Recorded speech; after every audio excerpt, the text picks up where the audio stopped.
Bueno, ¿qué más? ¿Qué más? Llamó la atención, decíamos, lo del... Los 7 pesos inesperados a lo de los cigarrillos. ¿Quién se sacó de la...? No era inesperado. Bueno, el punto sí, creo que quedó más alto de lo que hubiera esperado. Eso por es eso, cierto, pero... Siempre se esperaba que hubiera algún incremento. El consumo, pues. Pero no pasa nada, hombre, no pasa nada. Al final de cuentas, a ver, los productos de esta naturaleza es lo que en economía se llama inelásticos. No son muy propensos al tema del precio. El que es fumador empedernido, pues si le agrega 5 pesos más, lo va a seguir comprando. Al final de cuentas, tiene un límite, por supuesto. La preocupación era que no provocáramos un precio mucho más allá que provocar el contrabando, ¿no? Entonces se midió un poco más esa parte. En Estados Unidos, por ejemplo, una cajetilla de cigarro vale $3, son 39, 40 pesos. Y el precio de esa misma cajetilla, no puedo decir el nombre por razones obvias, aquí valdría como 36, 37 pesos. Cantarán, más o menos. Entonces se midió esa parte, entonces, para evitar justamente el contrabando. Como lo propuso el senador del PAN, Saro, era de 10 pesos, sí se salía de ese nivel. Entonces era muy delicado.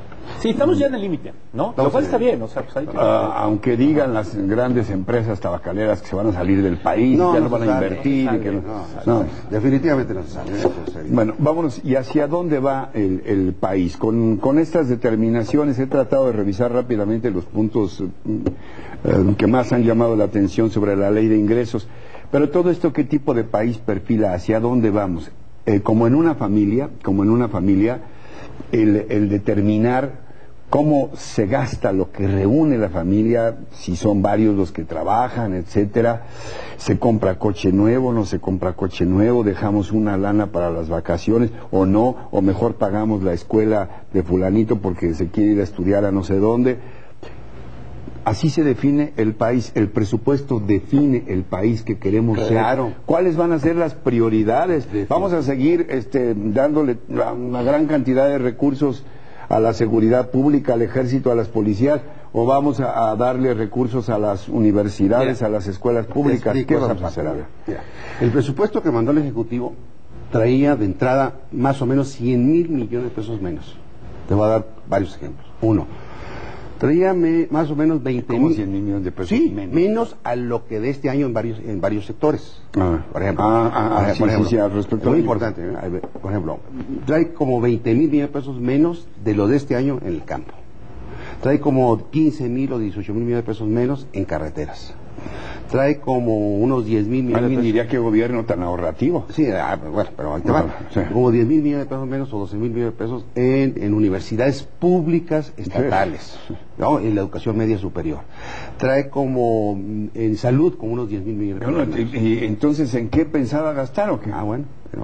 Entonces, ¿qué sucede? Nosotros al ver ese presupuesto requerimos una ley de ingresos que nos dé alrededor de 100,000. Fue imposible porque no nada más nos dio 60,000 millones de pesos, tú lo mencionaste ahorita, 60,500 millones de pesos. Entonces, ¿de dónde vamos a sacar los otros 40,000 más o menos?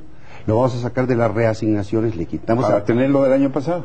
Para empatar apenas lo del año pasado. Pero ¿en qué se va a invertir ese volumen de dinero? En carreteras. Porque, pues, si castigamos a la salud, la educación, pues todo... Lo vamos a meter a carreteras, a salud, a educación, a los fondos regionales de desarrollo regional, como el Fondo Región del Sur-Sureste, a los fondos de inversión de las entidades federativas, que vienen 13,500 millones de pesos, el fondo de pavimentación que viene en 2,000 millones de pesos, el fondo metropolitano que viene a la mitad.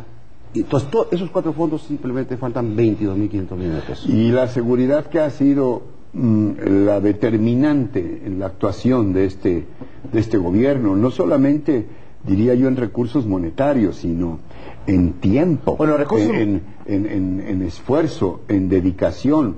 Yo no sé cuántas horas ha dedicado, por ejemplo, el presidente a atender asuntos de seguridad y cuántas horas ha dedicado a atender asuntos de educación o de salud. No hemos visto las mismas convocatorias cuando de salud o de educación se trata que cuando se trata de seguridad. Y el problema es que no hemos medido los resultados. Es decir, volvemos a tener una propuesta de un gran incremento en el gasto de de seguridad pública, alrededor del 8%, si no mal recuerdo. Pero no tenemos mecanismos para medir en qué se está usando este dinero y si es la mejor manera de usar este dinero. Porque llevamos mucho tiempo en el tema de seguridad, pero todavía no resolvemos problemas que ya debemos haber resuelto. Cárceles, por ejemplo.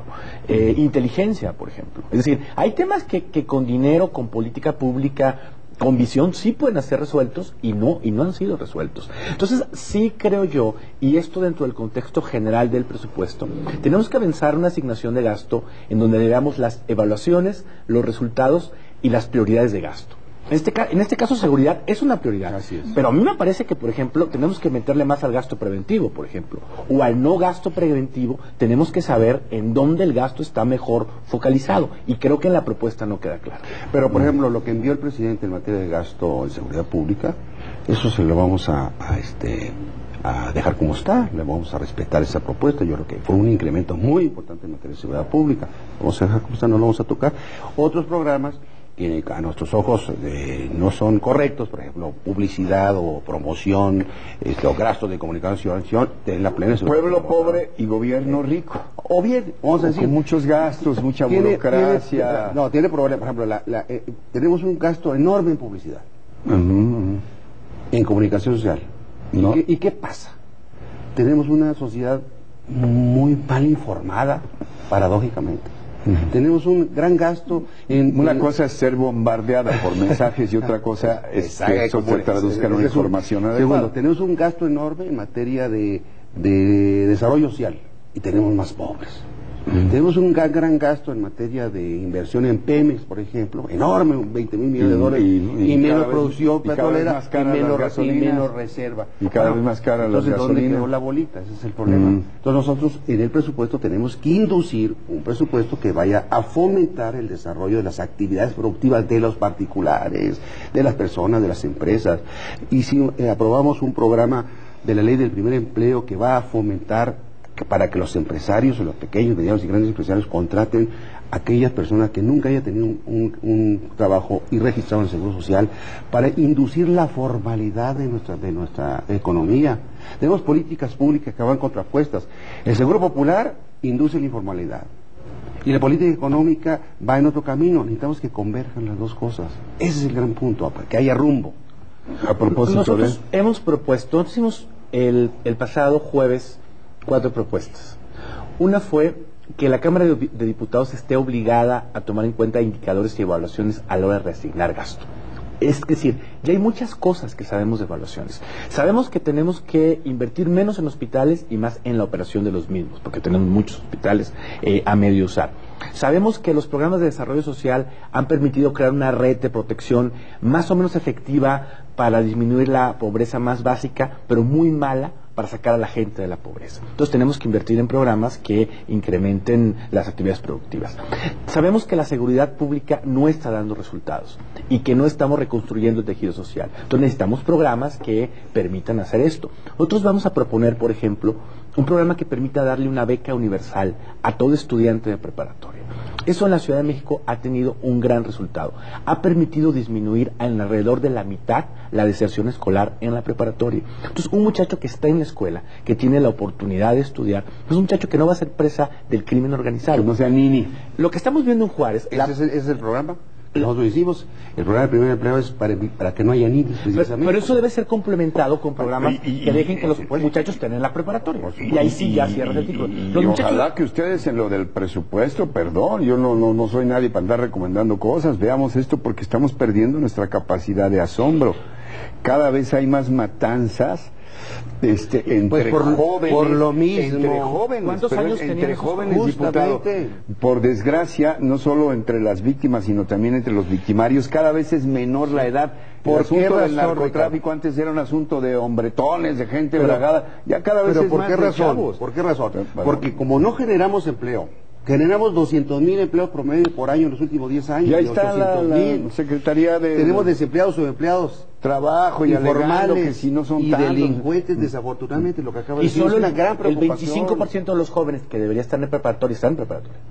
Entonces nuestra prioridad debe ser mantenerlos al menos a La educación media superior, superior es debe una ser prioridad y es una prioridad para nosotros. Esa es una buena nueva. ¿Algo más que quieran puntualizar que no les pregunté? Se nos termina el tiempo, tenemos un par de minutos, diputado. Sí, creo que Tomás. creo que la sociedad debe exigirle más a la Cámara de Diputados a la hora de resignar presupuesto.